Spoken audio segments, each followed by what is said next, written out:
자, 8월 26일 월요일 아침에 이슈레이더 시작하겠습니다. 신인규 기자, 안녕하세요. 안녕하십니까.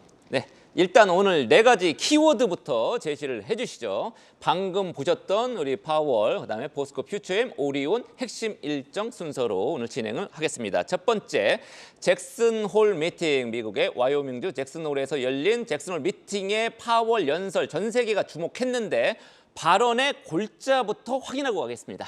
일단 가장 성명했던 부분은 통화 정책의 전환 시기가 왔다는 일전의 선언적인 발언이었고요. 9월부터는 이제 미국도 이제 기준금리 내리겠구나. 이 부분을 확실히 한 것이죠. 그리고 또 하나, 이번에 물가에 대한 대중의 신뢰가 높아지고 있다는 부분을 아까 이제 직접 보신 발언 통해서도 확인을 하셨는데, 그러니까 연준이 열심히 잘해서 물가가 잡히고 있다고 보면서 고용 안정에 조금 더 힘을 쏟겠다고 한 부분이 사실은 조금 더 주목할 부분이 되겠습니다. 배경과 맥락을 조금 더 설명드리면요. 연준이 미국에서 해야 될 두 가지 의무가 있습니다. 물가를 잡는 것, 물가 안정 하나고요. 또 하나는 고용을 완전 고용, 노동의 수요와 공급이 일치하는 상태로 만들어야 된다는 건데, 사실 고용이 높아지면 인플레이션이 오기 쉽기 때문에 월급 높아지면은 물가 올라가겠죠. 그래서 두 가지를 한 번에 다 잡기가 어려운데, 최근에 데이터 보면 여러 가지 기저 효과로요, 이 고용 대비 물가가 그렇게 크게 뛰지 않는 모습이 나왔습니다. 이런 상황에서 제롬 파월 연준 의장 역시 고용 시장이 물가 상승의 원천에서 조금 더 벗어나고 있는 모습을 보이고 있다라는 내용들을 이번 잭슨홀 미팅에서 얘기를 해주면서, 또 여기다가 노동시장의 추가적인 냉각을 원치 않는다라는 내용도 같이 했거든요. 그래서 현재까지 연준이 한 일에 대한 사실상의 승전보를 울렸다라고 보는 시각들이 많습니다. 그런 것들이 미국 경제에 대한 자신감, 증시 투자 심리에 도움이 됐다, 이런 시각들이 있고요. 네, 그렇군요. 어쨌든 확실하게 이제 기조 전환을 피봇을 천명을 했으니까 네. 이제 기준금리 인하는 9월에 인하는 확실시 되는 거죠. 우리 투자자들 어떤 점을 특히 지금 유의해서 앞으로 봐야 될까요? 일단 말씀드렸던 대로 미국 경제에 대한 그동안의 이 소프트 랜딩이라고 하는 연착륙 기대, 이런 것들이 증시를 조금 끌어올렸는데, 이번 잭슨홀 미팅 이후에 연착륙 기대감이 조금 더 높아졌다라고 볼 수가 있겠고, 또 하나 주목할 부분은 이 강한 노동시장에 대한 유지, 이 부분을 강조했다는 겁니다. 이제 물가는 고용을 희생하지 않아도 어느 정도 잡히고 있다는 거면은 물가에 조금 더 신경을 쓰시는 것보다는 고용 데이터라든가 고용 자체를 부양하기 위한, 혹은 실업률을 더 높이지 않기 위한 얘기들을 많이 할 텐데, 그렇게 되면 시장에서 오는 것들이 어쩌면 연준이 25bp 인하가 아니라 50bp 인하, 그러니까 경기 부양을 조금 더 할 룸이 늘어났을지도 몰라라는 기대가 같이 생겼다는 겁니다. 이 미국에서도 기자들이 주목하는 기자 있죠. 이 월스트리트 저널의 이 닉 티밀하우스, 저희끼리는 이 월가뿐만 아니라 연준의 대변인이라고 불리는 이 기자가 잭슨홀 미팅 이후에 글을 조금 썼습니다. 짧은 글을 썼는데, 이번에 점진적, 체계적이라는 단어 자체가, 이 사람은 이 연설 하나하나를 분석하는 사람인데, 이런 내용들이 없기 때문에 아마 25bp 인하가 아닐 가능성이 있다, 이런 걸 좀 열어둬야 된다라는 얘기들을 했고, 이렇게 되면 국내 증시에도 여전히 긍정적인 영향, 그리고 달러 가치가 좀 내려가는 영향들이 단기적으로 있을 수가 있겠습니다.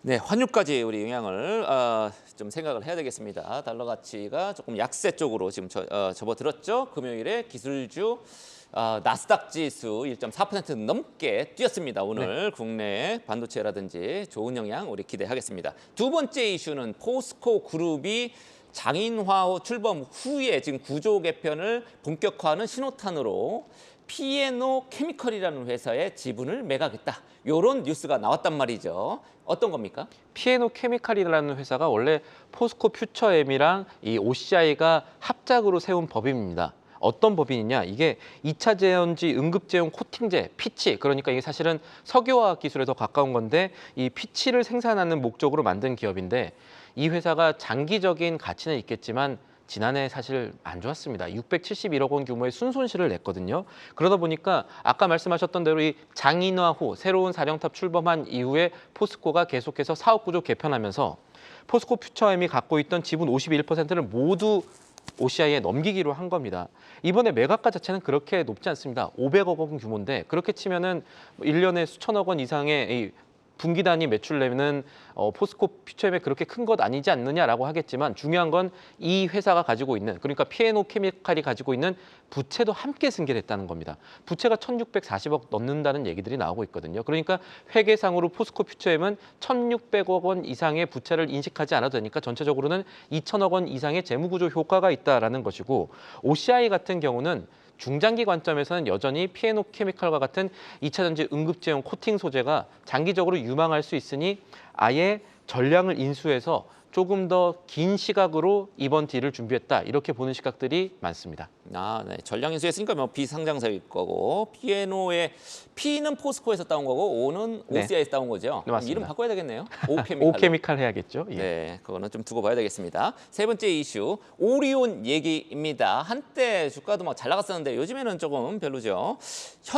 중국의 현지 법인 설립 29년 만에 처음으로 배당금을 수령했다. 이렇게 나오는데 네. 이것도 한번 설명해 주시죠. 이게 좀 의미가 있습니다. 이 오리온이 지난 1990년대부터 이제 수출을 하고 이제 하다 보니까 중국의 현지 공략을 하기 시작했죠.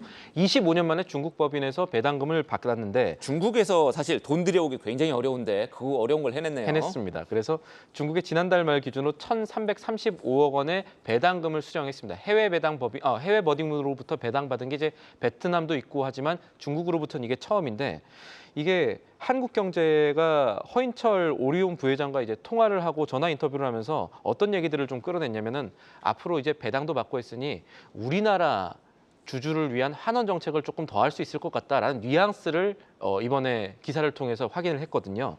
일단 이번에 받은 배당금은 우선은 진천 공장에 지금 투자를 하겠다고 합니다. 중국 지천. 맞습니다. 충북 진천에 이 공장 투자를 하고 그리고 남은 돈 잉여금으로 이제 신사업이라든가 주주 환원을 하겠다고 했는데 이게 어떤 의미가 있냐면은 오리온이 이 밸류업 기조 맞춰가지고 배당 성향 20% 이상으로 높이기로 했었거든요. 그걸 하기 위한 재원을 일단 확보를 했기 때문에 오리온이 했던 말 지킬 수 있을 것이다라는 긍정적인 심리가 이 오늘장에 반영될지 한번 살펴봐야 될 것 같고 또 하나 얘기했던 거는 단순하게 이번에 주주환원 정책뿐만 아니라 인도라든가 미국 공장 이런 거 지을 수도 있겠다. 이 미국 쪽에 특히나 매출 잘 나오면 괜찮겠다라고 하는데 미국에 지금 젊은 세대들 중심으로 특히 꼬북칩이라든지 초코송이들이 좀 인기가 있거든요. 이런 부분들이 잘 되게 되면 추가적인 투자 그리고 규모가 커질지 이런 부분 역시 지켜볼 상황이 되겠습니다. 네, 방금 차트 보니까 1년 수익률 마이너스 24% 찍고 있는데 오리온 이번 계기로 다시 이제 반전 우상향할지 좀 지켜봐야 될 것 같습니다. 오늘 월요일이니까 핵심 일정, 이번 주 글로벌 핵심 일정 챙겨봐야 되겠죠. 네. 벌써 8월도 다 갔는데 일단 확정된 일정부터 말씀드리면 27일 화요일에는 우리나라 SK이노베이션의 임시주주총회가 있습니다. SKENS와의 합병권에 대한 승인인데 말도 많고 탈도 많은 국민연금이 또 이제 반대 의견 펼치면서 어떻게 될지 모른다 이런 얘기들이 지금 나오고 있는데 우선 임시주주총회에서 합병권 자체가 승인될 가능성은 높구나 이렇게 보시면 될 것 같고요. 그리고 28일에는 현대자동차의 이 추가적인 IR 전략을 알 수 있는 CEO 인베스터 데이 그러니까 투자 전략들이 조금 더 공개가 될 거고요. NC소프트가 이 모바일 RPG죠. 이 수집형 MMORPG 호연을 출시합니다. 이거 조금 기대가 있다라는 얘기들이 솔솔 들려오고 있고 그동안에 조금 좋지 않은 실적을 보였던 NC소프트가 살아날 반등의 발판이 될지 주목이 되고 29일이 거시지표뿐만 아니라 좀 더 우리 증시의 중요한 날이 되겠습니다. 일단 우리나라 부동산 PF 연착륙 대책점검회의 경제 중요한 건 나오고 중요한 건 이날 밤에 나올 엔비디아 실적입니다.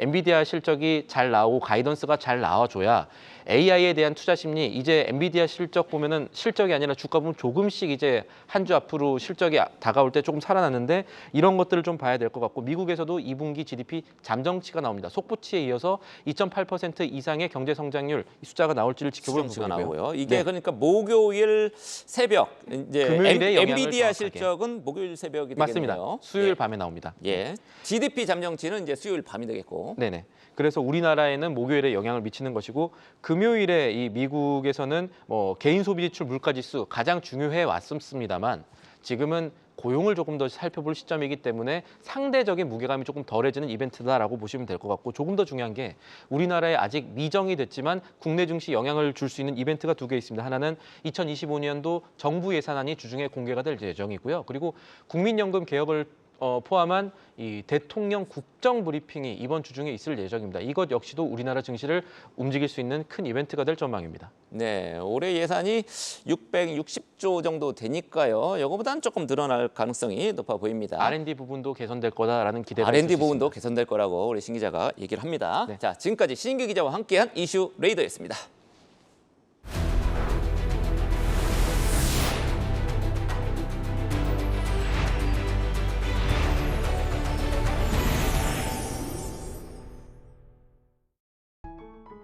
계속해서 다양한 경제 이슈를 알고 싶다면 구독과 좋아요, 알림 설정 부탁드립니다.